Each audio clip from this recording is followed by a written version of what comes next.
नमस्कार किसान भाइयों।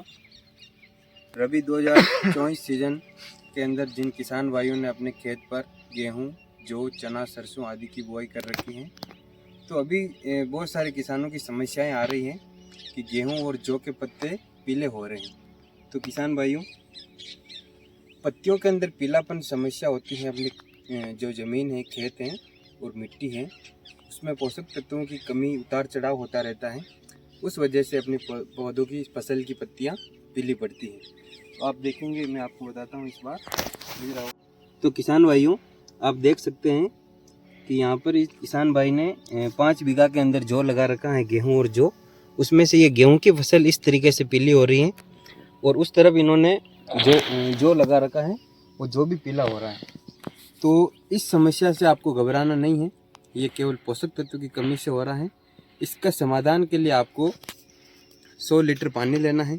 100 लीटर पानी के अंदर आपको 2 किलोग्राम यूरिया और 500 ग्राम जिंक, जो जिंक सल्फेट आता है अपने क्रय विक्रय सहकारी समिति में आसानी से मिल जाता है, वो आपको 100 लीटर पानी के अंदर 2 किलोग्राम यूरिया और उसमें 500 ग्राम जिंक सल्फेट ऐड करना है और उसका घोल बना के अपने को स्प्रे करना है।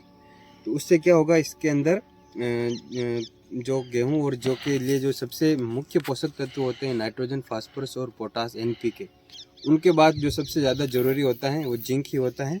और आपके इसमें यूरिया और जिंक का जो स्प्रे करोगे, उसमें आपके नाइट्रोजन की भी पूर्ति हो जाएगी और इसके अलावा जो चौथा पोषक तत्व है जिंक, उसकी भी पूर्ति हो जाएगी। इससे आपकी समस्या का समाधान अच्छी तरीके से हो जाएगा।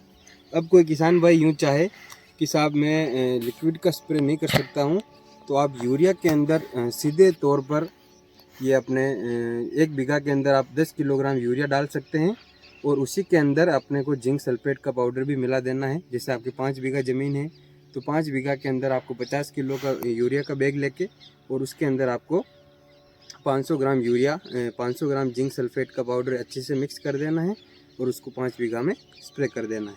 इससे आपकी जो पोषक तत्वों की कमी है ये पूरी हो जाएगी और आपके फसल की जो पत्तियां पीली हो रही हैं वो भी सही हो जाएगी। इसके अलावा उसके कल्लों का फुटान भी अच्छा होगा। जिंक सल्फेट मुख्यतः काम यही करता है कि कल्लों के फुटान में अच्छी मदद करता है। तो आपके ज़्यादा से ज़्यादा कल्लों का फुटान होगा। एक एक दाने से लगभग 30-30, 25-25, 30-30 कल्ले फूटेंगे। तो जितने ज़्यादा कल्ले फूटते हैं उतनी ज़्यादा वालियाँ आएगी और उतना